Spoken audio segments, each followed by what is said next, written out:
Welcome to this week's installment of Reading with Robin, your number one destination since 2002 for insightful author interviews and discussions on everything literary. And with no further introduction, your host, Robin Call. It's Pub Day and already in its second printing. I am thrilled to have Jami Attenberg on today to talk about her brand new novel, All This Could Be Yours. And I am a huge fan. Jami and I were talking off air. I've gushed all over Twitter and every place else about Jami's books, The Middlesteins, All Grown Up, St. Maisie, and others. She is so much fun to follow on Twitter. I don't know how you have time to do all this. I've been looking forward to chatting since I put down this unputdownable novel. Welcome back to Reading with Robin. Jami. Hi, thank you so much. That's so nice of you. I labeled this, I was talking to I'm always talking to people about books, but people want to know, well, what's it about, or what do you want to share? Don't give too much away. And I'm like, Jonathan Tropper meets Fleabag. So that was my little, yeah, I don't know what that means. Like two things that I love, and just with like the way you draw your characters out, and like for me, that's where the heart of the novel is, and the readers digging into these people. So I am such a fan, and I'm so excited to share All This Could Be Yours with my readers and everywhere. My book, I should have studied as well as I read this book. The notes in my book, in my galley, I did not prepare this well for like anything in school.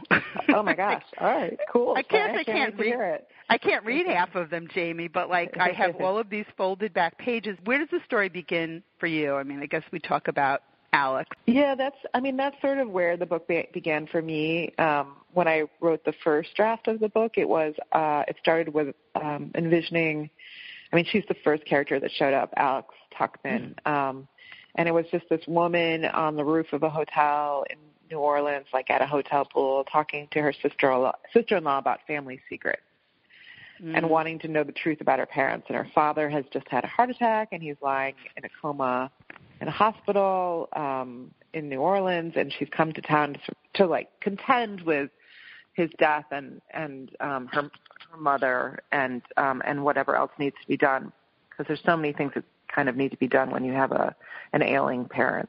So he's like on a very big scale. He's this Victor, her father, is like this really terrible, bad rich man who's bad in all those ways. But then also the story is really about how families, come together or don't come together and deal with death and grief. And the thing that I think is sort of the hook of the book or makes it interesting is that nobody really likes this guy. Yeah. It's like, how do you deal with somebody who but they all have they're all kind of compelled by him and have had, intense relationships with him because he's an intense guy and he's a toxic guy. So that's kind of where it started for me, was like, here's a bad guy that nobody wants to deal with, and here's all the family members coming together to deal with it.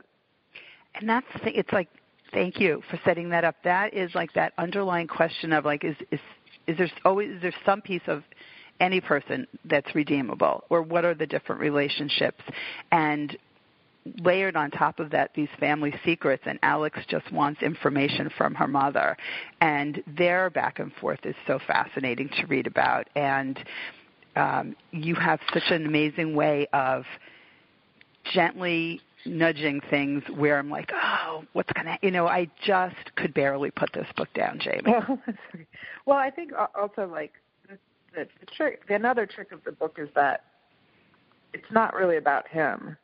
Right. It's really about his family members. So if anything, it's like, I think the answer is that he's not redeemable. Like I would say that's the. I mean, and some people are not. And I don't think I'm really giving it. I don't think I'm giving anything away. The question of the book is really, I'm much more interested in his wife.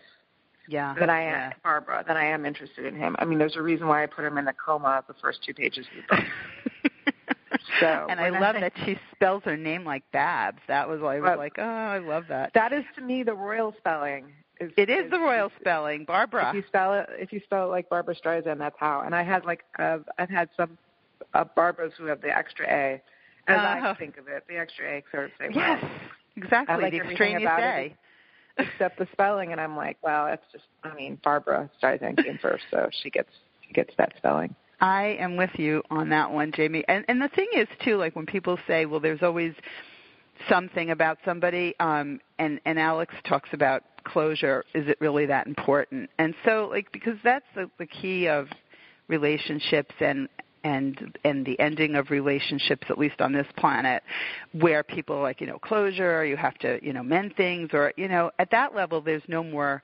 I mean, it is for the living to deal with, but it's an interesting thing to, in reading it in a novel, and I think that's what novels do. You just take it however whatever it means to you. Yeah, I mean, I'm personally like, and I've written about closure or the lack of closure in our lives before, and and thought about it, and I don't really know. I don't know what gets accomplished by closure. I mean, I think we have this like kind of cinematic idea of what closure means. A movie means. idea, exactly. And right. I don't know if you ever actually, if you can get that, that's fantastic. But I wouldn't count on it. So like, good for you, right? How do you like move forward in your life if there's something that's unresolved? And eventually, it's just like you have to just move forward and become the person that you need to be in order to take care of yourself and your loved ones. And so you can't really, begrudge the past forever, I would say. Even though we do, but like really, I think it's, I'm just really, for myself, I don't know if it's really clear in the book because this book isn't really about me, but for myself, that's my attitude, is like, how much am I to get mired in things before I move forward? And I'm such a forward. Oh, I think it's very kind of clear person. that that's the tone for Alex, for different family members, for things that we learn about all of them. That to me rings very true, and it kind of, as the reader, solidifies, as I'm reading the book, thinking, yeah, that makes sense. And that's what I love about reading a novel. And there's so much to gain from reading a novel. To me, this is just like one of those books that I can't wait, and we were talking off air, to hear what readers are saying, and for book clubs, because I can, there's this idea of like not giving anything away with any, things, but things being tidy or the cinematic ending or whatever, but that's not life. And I know I was on a panel in Morristown with it was a fabulous panel moderating it, and we talked about, one of the authors talked about editors wanting to change an ending. And I remember thinking, oh my goodness, it was the perfect ending because life's not neat and tied up and all of that. And I think that's like letting go of that idea that that's the way things are going to be, and there's just going to be this chorus at the end. It's kind of not. It is tempting to want to do that as a writer, though. Want to have the reader walk away and feel like they're satisfied. And I do have, this book definitely has an ending. Like I was very satisfied. Oh, it was so satisfied. It was. I can't I can't. Several endings, in a way. Yes. But, yeah. Oh, so amazing. And I'm on the phone with Jami Attenberg. Her gorgeous novel is out today. All This Could Be Yours. You can go to jamiattenberg.com to see this amazing tour, and she'll be at Books Are Magic tonight in Brooklyn. You're in Boston tomorrow night, and then I'm not going to read them all. You're all over the place, and so if Jami's where you are, go see Jami. I can only imagine what tonight's gala will be like in Brooklyn. And you lived in Brooklyn, you live in New Orleans, and also this is such a love letter. Makes you, the postcard is in the notes here, but also which parts of New Orleans were just sort of like crucial to the way this, and the family moves there. So talk about the Tuckmans moving and a little bit about that. So there's different family. There's the patriarch, who's Victor, and his wife Barbara, and they live in Connecticut up until about a year and a half before this book starts. Mm-hmm. And then there's Gary, the son, and his wife Twyla, and they moved to New Orleans, I guess, maybe like a year or two after Katrina. Mm-hmm. And then Alex, his daughter, is just visiting, and she's the tourist. And it kind of takes place like they live in the Garden District. Victor and his wife live in the Garden District. Gary and his wife live in the West Bank, and then a lot of where Alex is kind of wandering around is she's going from uptown through the French Quarter and kind of exploring it as a tourist. And then there's other, it's definitely not just like a love letter to New Orleans, but I really explored the region as well. Right. So I did a lot of driving around. I looked at, Louisiana, and there's some it's set in Louisiana. There's a little bit of Mississippi and Alabama. Some kind of landscape moments. Yes. And it was a really, I've lived there for 4 years in February and full time, and it was definitely a great opportunity for me to explore the city, explore the state, explore the region, and I already was like all in, but now it sort of made me. I mean, it's a very complicated place, though, of course, for so many reasons, and so it's not like a shiny, happy vision of New Orleans. No, it's gritty. And did I read something about a fried chicken festival? I wrote that in my notes. Did I read that somewhere? What, that there's that I talk about McCarty's fried chicken? Oh, is that what? Or fried chicken festival? I don't know. I'm trying to read. I read this book so long ago. I'm like, what do my notes mean? Yeah, it sounded very cool. Oh, maybe that's what it was. Yeah, that your fiction and your Twitter life, it can just sort of conflate in my head, and it's just like I did tweet that I would read your grocery list because I just so enjoy your writing. And you talk about actually food. I know you're not much of a cook. I read that, but the food plays such a central role. And what is it about their mealtime, or just, I guess, their time in general that is so fraught? It's kind of interesting because I usually write about food in a very glorious way, and because I love food so much, and I kind of make their eating, their meals kind of miserable in this book. I must admit, there's a Thanksgiving scene that kind of gets revisited a couple times, and each time it sort of gets a little bit darker. But I love that. This is kind of a boozier book maybe than a foodie book, but. And I think part of it is because one of the characters has, she's kind of a fantastic counterpoint to Edie Middlestein, actually, from my book, The Middlesteins, who loves to eat and overeats.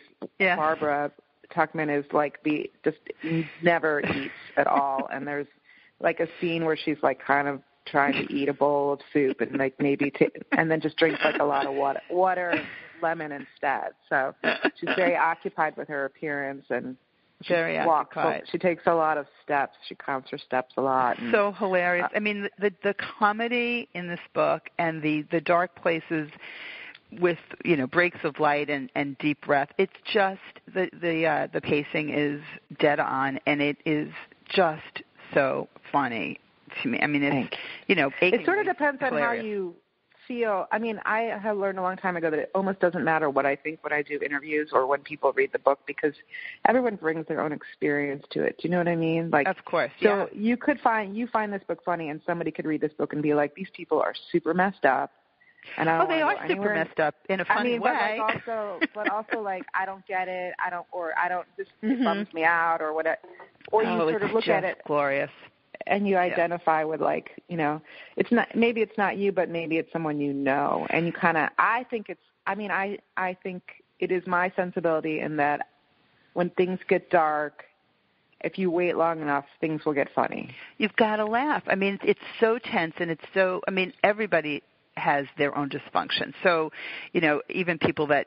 They're posting happy, shiny things. I mean, there's things under the layers, and saying, hey, this is humanity, and people are flawed, and some people are really messed up. And Alex's brother, Gary, so he's out in California, and he has his own reasons for sort of keeping his distance, which he's a great character. I mean, they're all just such I feel like characters. I'm always very wary. I don't think anyone should ever identify me with any of my characters, because they're all wholly fictional creations. But I have to say that Gary just sort of keeps missing his plane to go back to New Orleans and just sitting in an Airbnb and getting stoned, and I'm like, oh, I'm the Gary, I mean, I don't smoke weed, but I would be like the person who would sit in an Airbnb and just be like, I'm maybe not gonna. Do I have to? I love that Noakes, because the reader might be thinking, okay, your father is in a coma. We don't know how much time there is. So, of course, someone's going to be there. But, No, I'm good. I'm good. I don't need to. You know what? It's fine. Right? I mean, I feel like you guys got this. Yeah, I think you guys are cool and you got this, and I'm proud of you. And I'll do something else some other time, but I'm not going to do this thing. Count on me for this. And I identify. I mean, I would love to be able to think that I could do that, but probably I don't. No, Robin, we know you are responsible and exactly right. I don't think I could, but I wish that like maybe a part of me could do that. You're but the Alex. You go. I am totally the Alex, but I love Alex, so I think that's. Thank you. I like that, but I would like to be a little bit more Gary. The Nana blocking and talking. You know, we hear the Nana story, sort of blocking interference or taking the wanting to protect the children. I love the relationship. She's kind of a quiet character. She's sort of in the backdrop here and there. She pops in, but she's and she's like she's Barbara's mother, and she's living in this house, and she's, you know, in the present tense of the book, she's not around anymore because she would have been like 100 years old or whatever. Right. But she just sort of shows up and kind of guides the kids and makes sure that the kids are going to get out of this house okay, get out of, you know, like, and she's not going to go.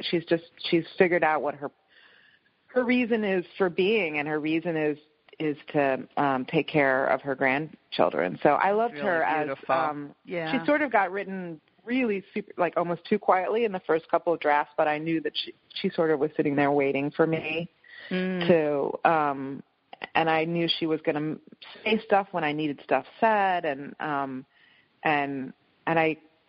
didn't know. It was funny because I didn't know exactly how I was going to use her, and I'm probably around the fourth draft I was like, oh, she really needs to be there to look out for them. So sometimes we put characters in, and we don't know why we're putting them in, but we know that they're there. We write them enough in that we know that they're there for a reason, and we save them. They're sort of our secret weapons, you know. I like getting a glimpse into what you do with a character, sort of put them there, put everybody in, see how much you need them, and they're there for you. They're there waiting for you to weave them in. I trust now at this point, because it's my seventh book, that if somebody shows up, it's usually for a reason. Oh, wow. That is so awesome. I love that. It's a cool way of looking at them. Like they're there for you to work through them as much or as little as you need. As Alex got older, Nana grew fuzzier and had started to let things slip. She said to Alex, "It was like your mother and father had the same cold and kept giving it back and forth to each other. I just didn't want you two to get it too." And I was like, oh my God, did I write that? That's great. You did write that, Jami. That's good. That's what she was there for. Yeah, it's beautiful. Exactly right. You did write that. See how much it all works together? And I'm speaking with Jami Attenberg. Visit her at jamiattenberg.com. Check out the events, the amazing event schedule. Also find her on Twitter. Do not miss her on Twitter.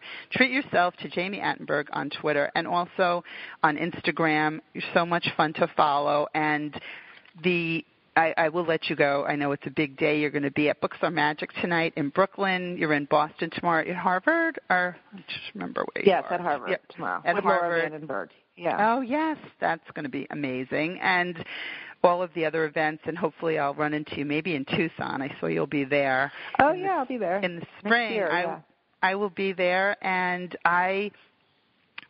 the one last thing I'll share, because everyone has to read this book, and we have copies that we're giving away. So go to Reading with Robin on Facebook, and you too may win a book, and all this could be yours. And this bright, gorgeous cover with the little lock at the bottom that means something.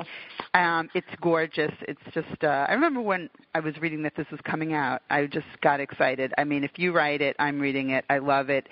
And the manipulation between Barbara and her daughter and her wanting Alex to have some words with her father, like that was so intense for me, the way she is guiding / manipulating and all of that. And they're really, I mean, it's intense, but there's like a playfulness to the writing there with those two characters, and fascinated by their relationship. Yeah, I love writing a mother-daughter scene. Mm-hmm. You know, my mom is nothing like any of the mothers that I've ever written about, but I get a real kick out of talking to my mom. She's a really funny lady, and we have a really good banter. And so I think I enjoy writing mother-daughter scenes in part because of that.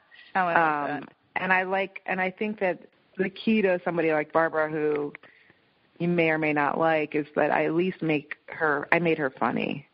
Very funny. I made her like a little wry, a little sharp, and dry, and so that that's kind of just a key for my writing, is because I write some dark, complicated characters who are really deeply flawed.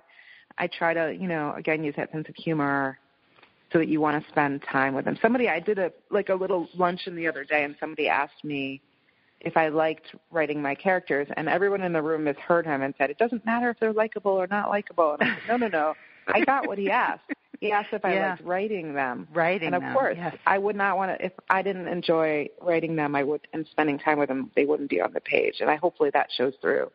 There's a sharp eye towards who these people are, and so you're able, which I think is going to be a really hard thing to do, because they are your characters. So they're part of all of, all of it is a part of you in some way. So you have to have them be likable enough exactly to spend some time. But that's really what humanity, dealing with humanity and finding something with the people that you surround yourself with.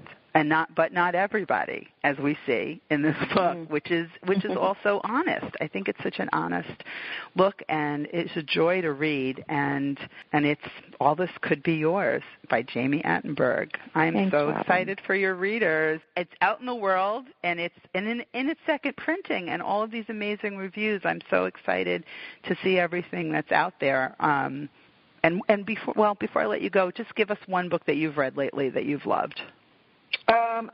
It's not out yet, but I think it's out in 2 weeks. The Revisioners by Margaret Wilkerson Sexton, which is also set in New Orleans, and it's a really wonderful book.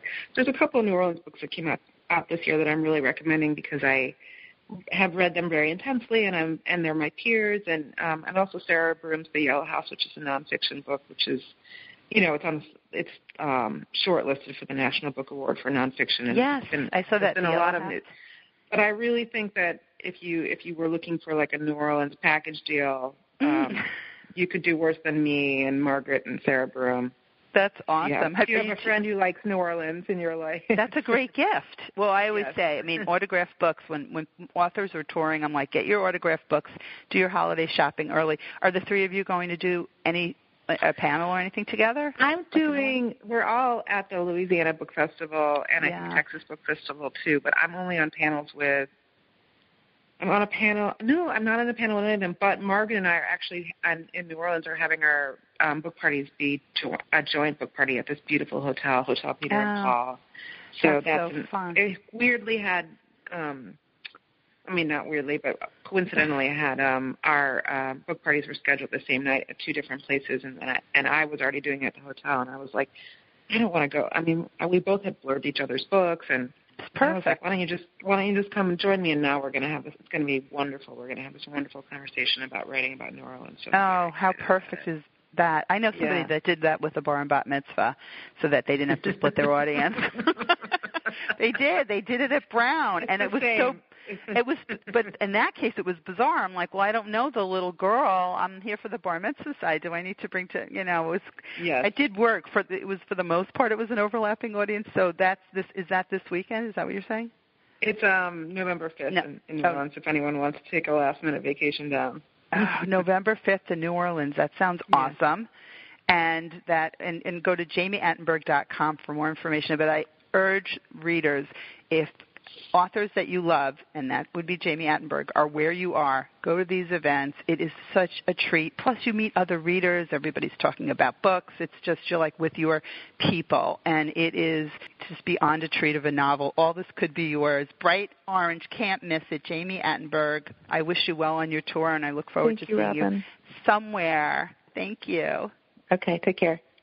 Thanks for tuning in to this week's installment of the Reading with Robin podcast. As always, our full-length podcasts will be available right here on robincall.com. We appreciate your support and look forward to having you over next week when we chat with our next featured guest. Have a great week, and happy reading.